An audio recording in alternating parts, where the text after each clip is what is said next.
El sínodo de los obispos, al terminar la primera semana, el pasado sábado 7 de octubre, que era además la fiesta de Nuestra Señora del Rosario, creo que hubo un momento de bastante alegría entre los católicos que estamos siguiendo con cierta preocupación el sínodo de los obispos, pero aceptando, digamos, que es potestad del Santo Padre de convocarlo y en consecuencia lo aceptamos, pero lo seguimos con preocupación. No hay contradicción entre esos dos conceptos. Bueno, fue bueno saber que el cardenal Mario Grech, el que es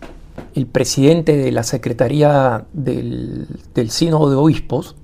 anunciar que se había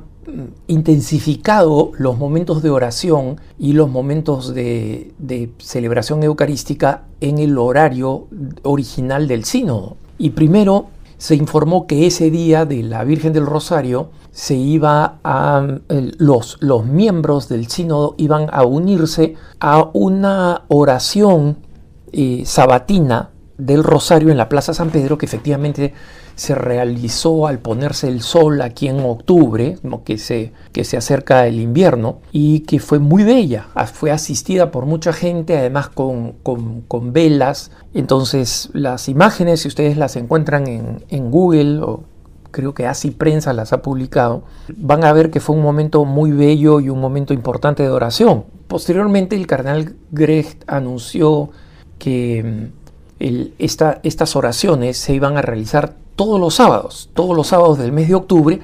que coincide con todos los sábados del sínodo, porque recordemos que octubre es el mes del Rosario, ¿no? Es el mes de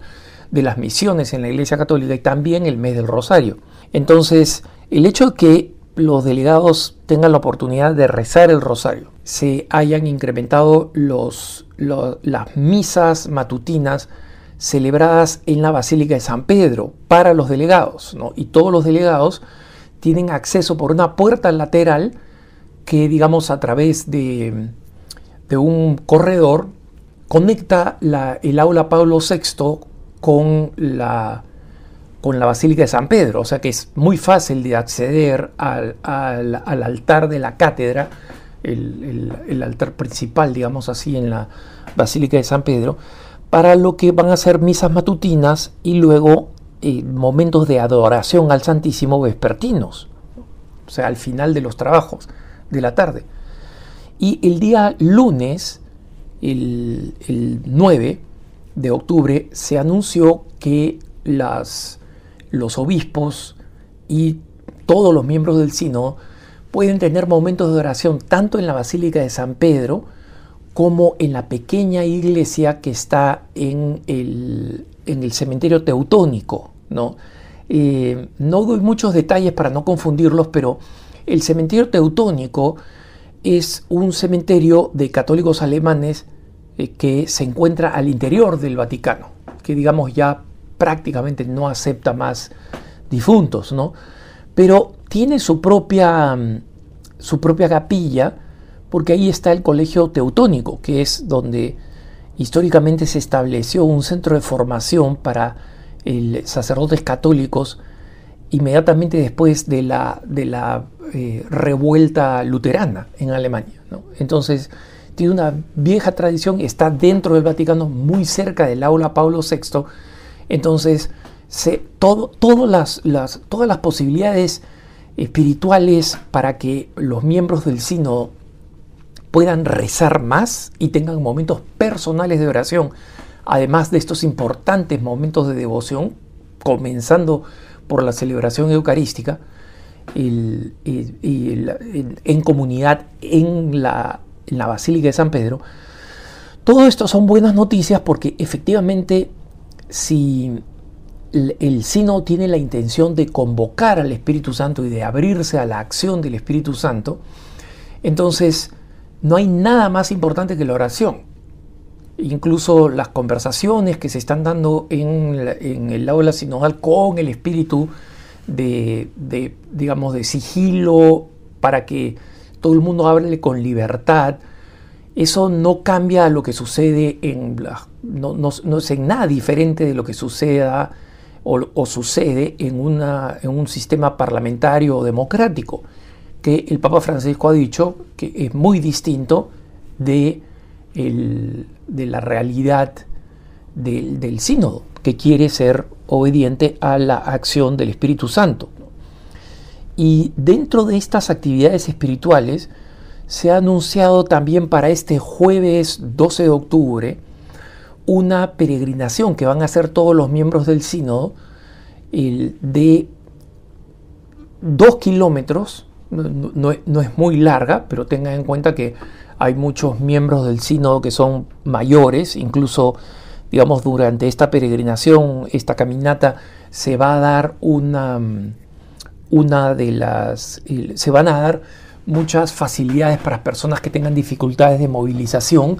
como existe con varios de los participantes del sínodo. Y la idea es, sin embargo, que se recupere esta tradición cristiana del peregrinaje a lugares santos a través de la Vía Apia antigua, ¿no? La Vía Apia, para refrescarles, es una de las grandes vías de comunicación creada durante el esplendor del Imperio Romano, o sea, antes de Cristo, ¿no? Y donde muchos cristianos fueron martirizados. Se los ponía en esta Vía Apia porque era una vía muy transitada, muy importante para el Imperio Romano dentro de la península itálica, de lo que hoy es Italia, y se los crucificaba o se los quemaba vivos en esta vía, ¿no? Y de hecho, varias de las catacumbas más importantes del tiempo cristiano primitivo en Roma se encuentran en esta Vía Apia. Y esta peregrinación de 2 kilómetros va a ser desde un punto de la Vía Apia antigua hasta una de estas catacumbas, donde los participantes del sínodo se van a dividir en 3 grupos distintos, y cada uno de ellos va a sostener oraciones en silencio, ¿no? Entonces van a rezar donde murieron y donde están enterrados grandes mártires y santos del cristianismo más temprano en Roma, ¿no? En la ciudad de Roma. Entonces, esto también nos va a poner en contacto y va a poner a los miembros del sínodo en contacto con el origen de la iglesia, el origen histórico de la iglesia, de estas personas que no cedieron en su fe a pesar de que se les ofrecía adulación y bienes si es que apostataban de su fe, o tortura y muerte si es que perseveraban en su fe. Y estos decidieron perseverar y dieron su vida, y ahora se han convertido en uno de los grandes centros de peregrinación de toda la comunidad cristiana. Están las catacumbas de Santa Priscila, de San Cosme y San Damián. Todas ellas son usualmente visitadas por los distintos obispos que vienen acá en visita ad limina, que justamente significa a las tumbas. Eso es lo que significa ad limina, que vienen a visitar las tumbas de San Pedro y San Pablo, que vienen a visitar la tumba del apóstol San Juan, ¿no? Y que van también a rezar al santuario de Santa María la Mayor. Entonces, esta peregrinación y todas estas otras actividades espirituales están poniendo a los participantes del sínodo más en contacto con la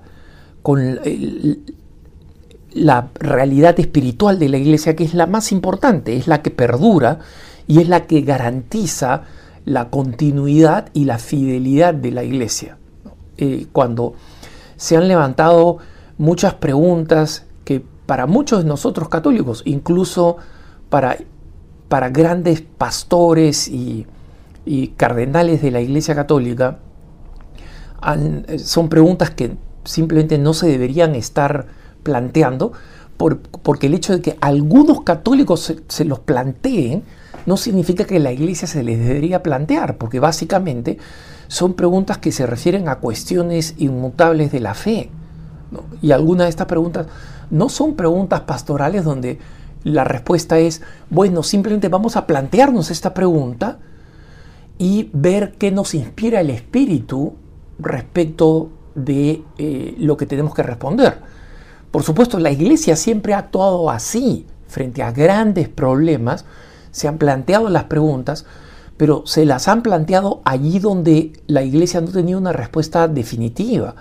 Allí donde la Iglesia ya la tiene, no es necesario plantearse esas preguntas. Entonces, yo no puedo decir, mira, me estoy preguntando, porque hay varios consagrados que se están preguntando si es que no deberían hacer una pausa en sus votos de castidad o de obediencia, y digamos, ante esta pregunta vamos a esperar, vamos a reflexionar, vamos a dialogar para ver qué cosa nos inspira el Espíritu Santo. No, la doctrina de la Iglesia ya ha señalado qué cosa significa el compromiso de castidad, qué significa el compromiso de obediencia, qué implica el compromiso de pobreza de los religiosos y sus equivalentes en nosotros los consagrados, porque esto ya forma parte de la tradición de la Iglesia, la enseñanza sobre eso es definitiva, y el hecho de que exista gente que duda ahora como ha dudado en el pasado y que decidió abandonar la vida religiosa como muchos abandonaron en el pasado, no significa que esa sea una pregunta legítima, porque la persona que se ha consagrado o deja la vida consagrada o la mantiene como la ha planteado milenariamente la Iglesia. Sobre eso no hay preguntas nuevas, sobre eso específico. Hay preguntas nuevas sobre los carismas de nuevas comunidades consagradas, eso sí, pero lo esencial de la vida consagrada, eso no está en discusión. Entonces, una mayor conexión espiritual con los mártires de la Iglesia, con los santos de la Iglesia, con la santidad del mismo Jesucristo a través de la Eucaristía, de la adoración eucarística, creo yo que incrementa las posibilidades de que el sínodo no confíe tanto en la metodología como tal, sino confíe en la única garantía de la santidad de la Iglesia, que es la acogida de la acción gratuita y permanente del Espíritu Santo en la Iglesia. Que tengas un buen día.